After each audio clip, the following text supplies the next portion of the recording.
Good morning, good afternoon, good evening. Thank you for tuning to another episode of Baylor Wide Boxing Channel. And this is going to be a very short video simply because of the influence of the FA Cup final that's on today. So I'm not going to be talking too much,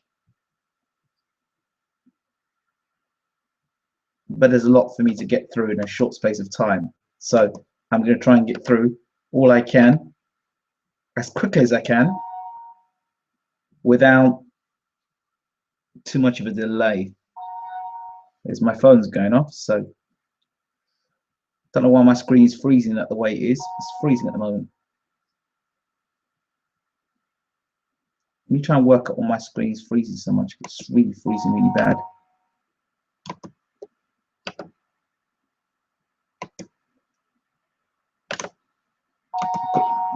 That's my phone going off because of all the tweets I sent off earlier.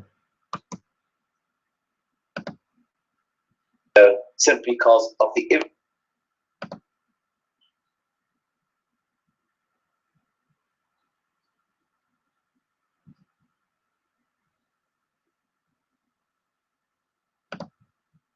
okay. I don't know why it's frozen or why it's freezing up the way it is. So screen is freezing so much. It's really freezing really bad.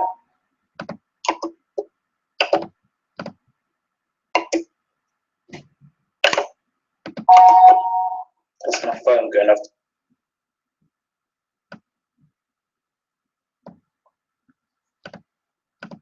Okay, I think I've got that sorted now. I still seem to be freezing up, but I don't know why, which is really annoying.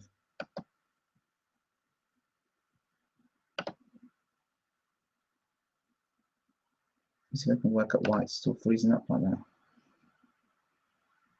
Got no idea why my system's freezing up. I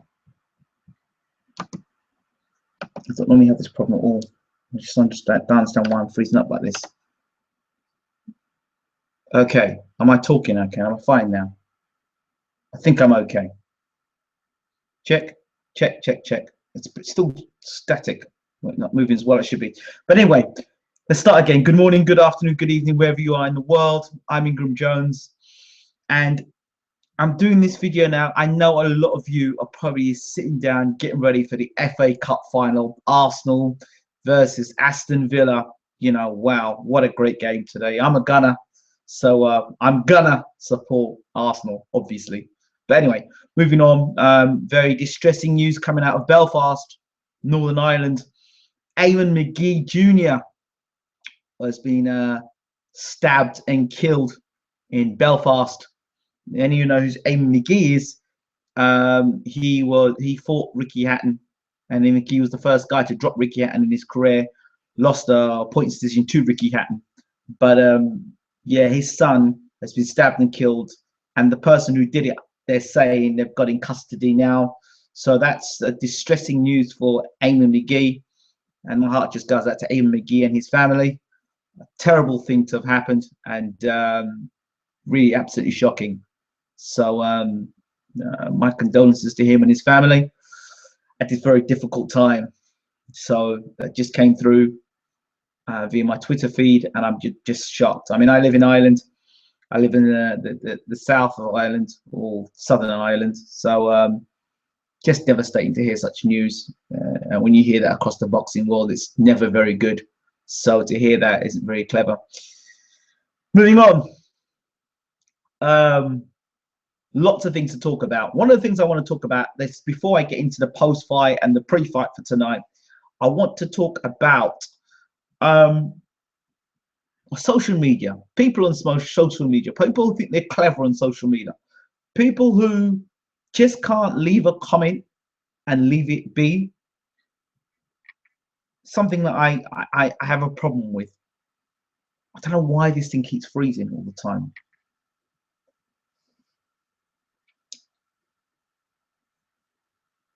I don't know why it's freezing all the time, but it is. I don't know if it's connection or what. But anyway, I'm going to try and bear on with it. Yeah, people think they're smart on social media. People think that they can leave wisecracks and leave comments and expect me just to accept it. Some people, you know, accept the fact that they see you on through via a video, and they build up a sort of relationship with you because they see you on YouTube. My phone going off. YouTube. They see you on YouTube. They see you doing videos. They see that you, you know, they agree with some of the things you say. They disagree with some of the things you say. Fair, fine enough.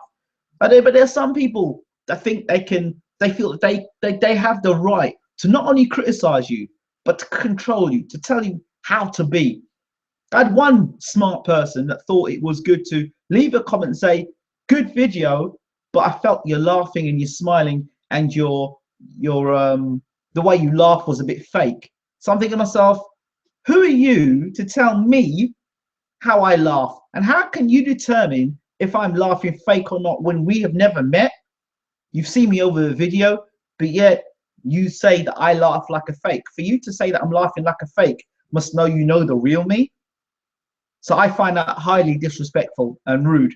And then when they said, "Oh, don't get so sensitive over social media," no. If you're going to tweet to me and you're going to say to me in one breath, "Good interview, but I think you laugh too much," or "Good interview, but I think you smile too much," or "Good interview, but I think you are," yeah, and they want to criticize your behavior, then if you don't like it, you know, my mum used to once say to me, and a lot of people say to me, "If you've got nothing constructive to say, shut your mouth." So, you know, and if you don't like what I'm saying, that's just tough. But just don't put things out there and expect me to say, "Yes, okay, all right, next time I do a video, I won't laugh. Next time I do an interview, you know what? I won't say this or I won't do that." Do you know what? You don't like it, go to hell as far as I'm concerned. Go to some other channel if you don't like it. That's just the way I am. I'm not changing for you. I certainly am not expecting me to change. I'm not expecting me. I'm not, for me, want you to change the way that you are. So don't expect me to do it for you. And what qualifies you to tell me whether I should laugh or not laugh in an interview, whether I should do this or that in an interview, you know? And it always comes from people who you see themselves do nothing. It's always coming from people who don't do anything. Always comes from people, you look at their YouTube channel, no subscribers, 10 subscribers. Or, you know, you look at them, never done an interview in their life. When you're building a rapport with someone, you do interviews over a time, you build a rapport with somebody, they become almost not a friend, but you try and keep it from, I try and keep it away from that friend thing, but, you know, at least on camera, because at the end of the day, you want to give a fair assessment thing. And sometimes you have to ask hard questions. And sometimes you can't ask those hard questions if you're a friend to someone. I go no further about that.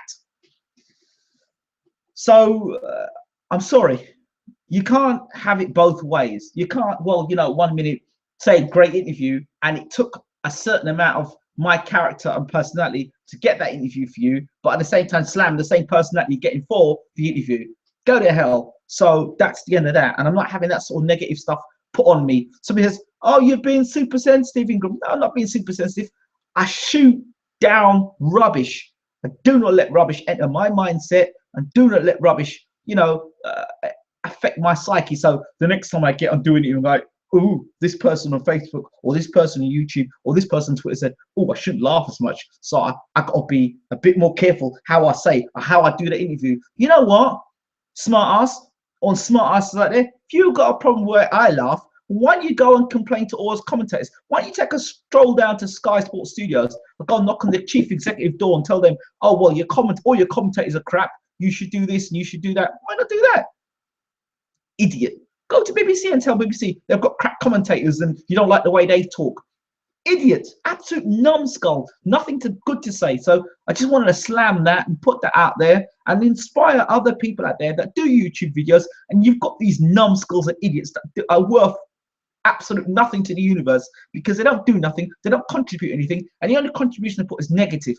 So to all those people out there that put those negative stuff out there, just put it out there and say, you know what? Not on, not acceptable. I won't accept the abuse. And if you don't want yours blocked on over social media, then don't do it. Constructive criticism is different. Constructive criticism is when you say, "You know what? I did agree with you in that area because of X, Y, and Z," or, "You know what? I would prefer it if you had," but to just come out and say something as stupid and as numbskull as that, and we've got some numbskulls across social media, you know. And to be honest, I think that person was being, they were being real and their authentic self, and were expecting me to say, yes, you're absolutely right. I won't laugh no more in interviews. Idiot. So I'm closing that off and putting that to one side. Now, the next idiotic statement I heard was, well, you're a Brit and you're not supporting Amir Khan. No, no, no. This is nothing about, this is nothing to do with personalities. It's nothing to do with the fact that you're in the same country that I'm from. But, oh, you're a Brit, I'm a Brit.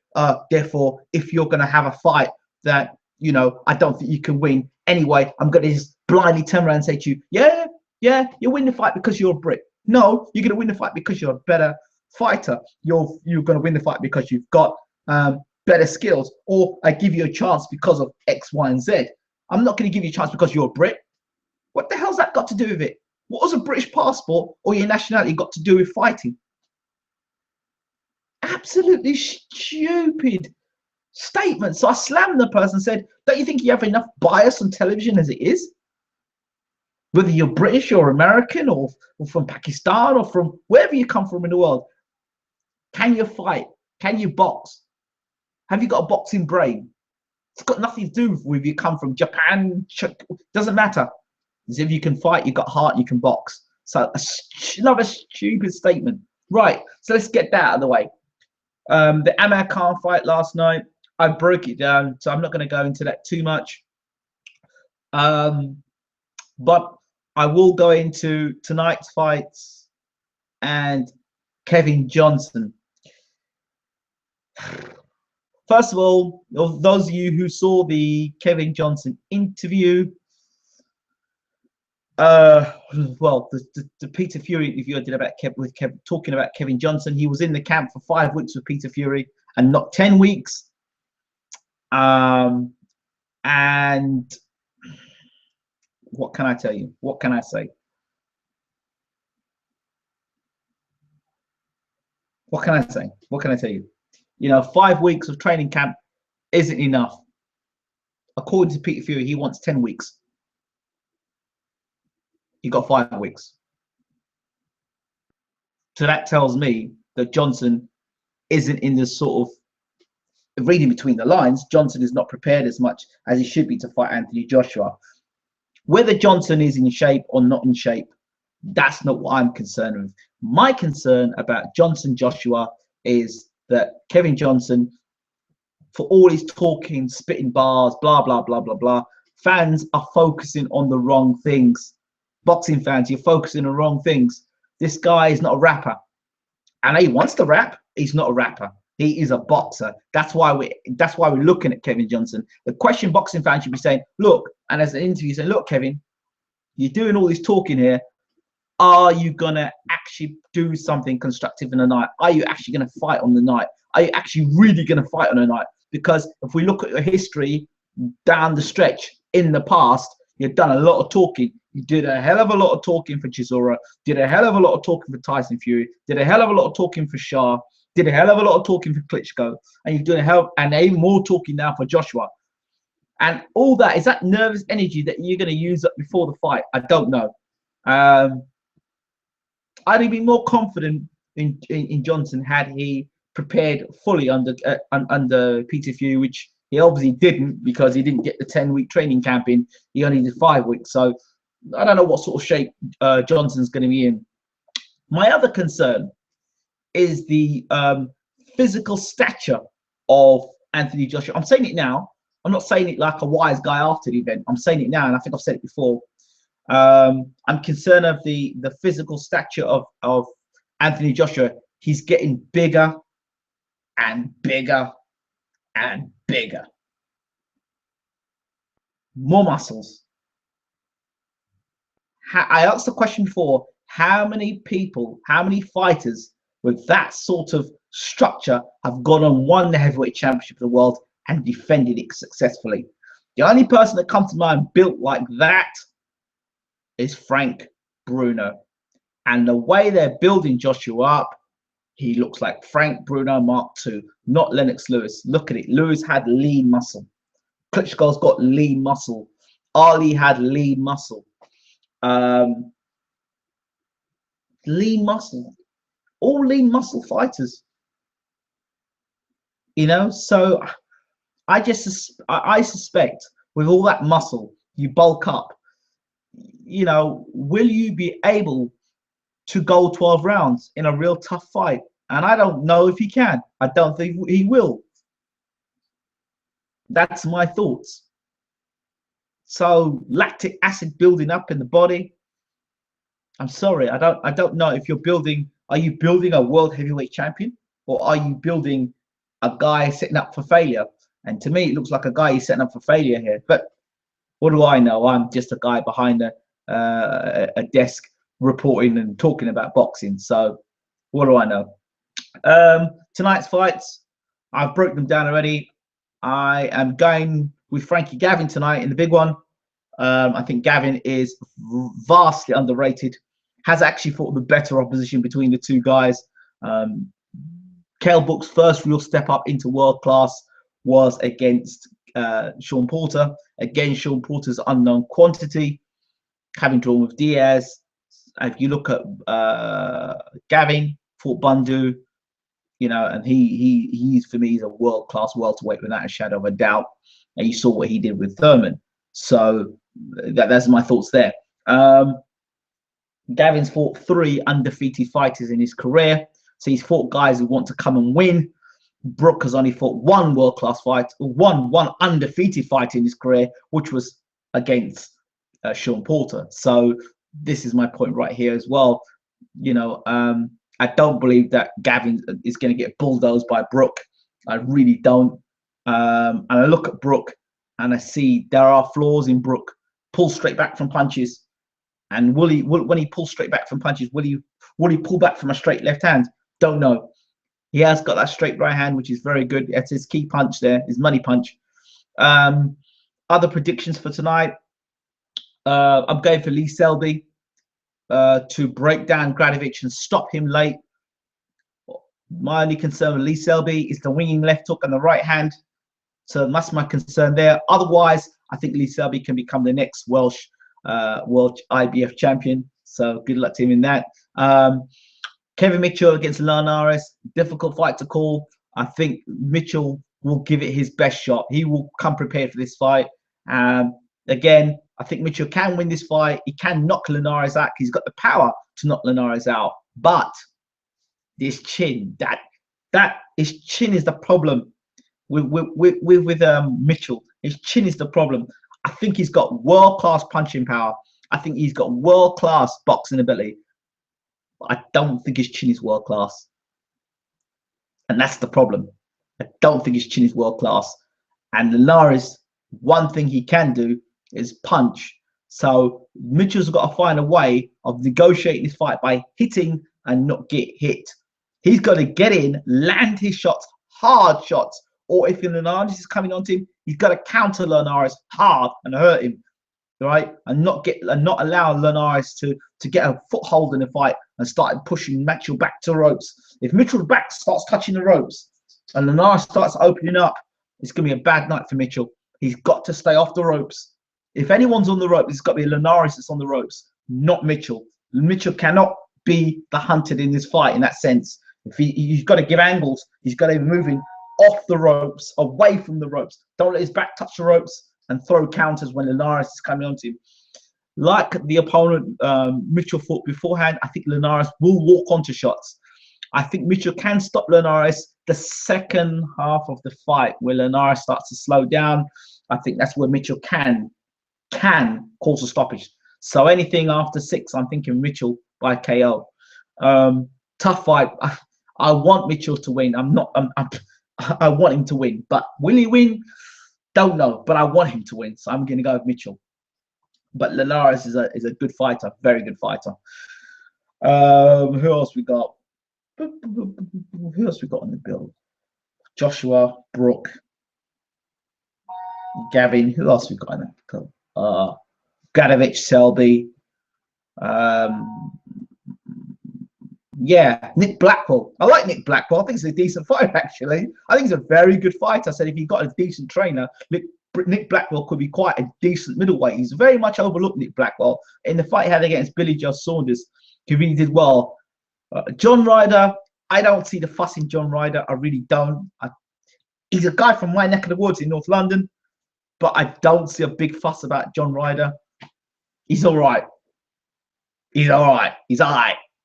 I like Nick Blackwell. I see something about Nick Blackwell. I see there's something about him. There's a toughness about Nick Blackwell. So I'm going to go with Nick Blackwell in this one. Scotty Cardell, another one of these guys that just, you know, just I think if he makes European level, Scotty Cardell goes a long way if he gets to European level. Scotty Cardell, I don't know. He's okay. He's all right, but I don't see Cardell as anything great. John Wayne Hibbert, I can't really talk too much about that. I can't say much about that fight. Yeah, but yeah. So I've given you my concerns. I wish fans would stop buying into the whole Bars, Johnson, and his buffoonery, and would just ask the question: are you going to turn up and fight tonight, or are you going to come and stink out the joint tonight? That's the question fans should be asking, not listen to him talk. If you want to hear a man talk, man, if you want to hear him rap, go listen to some rap artists, but don't buy into the hype. Find out what this man's about, because a lot of people are paying hard-earned money to go and watch Johnson Joshua to see a good fight. And if Johnson sits back and does nothing in this fight and doesn't make an effort in this fight, then I think fans are usually spitting serious bars back at Johnson asking for their money back, and the bars would be refund, refund, refund. So the final point I'll make tonight is that Joshua comes in heavier in this fight. I think so. They say certainly heavier than he was in any of his career so far. Will that weight be a problem? Because he's slower. He's not going to be faster coming in, much heavier. He's going to be slower of hand and slower of foot. Will that be a burden down the stretch? That's the question. I don't know now. I thought, well, Joshua might cause a knockout, but I don't know. And now to the point where this whole Johnson and Bars thing, I don't even care no more. I don't care anymore. So I'm not a believer yet in Anthony Joshua, and I don't think beating Kevin Johnson convinces me that he is gonna go all the way. But it gives you a better insight in how he does the job tonight. So I'm not going to keep you guys any longer because of the FA Cup. My apologies. I don't know why this stream is the way that it is, but I hope you can hear what I'm saying anyway.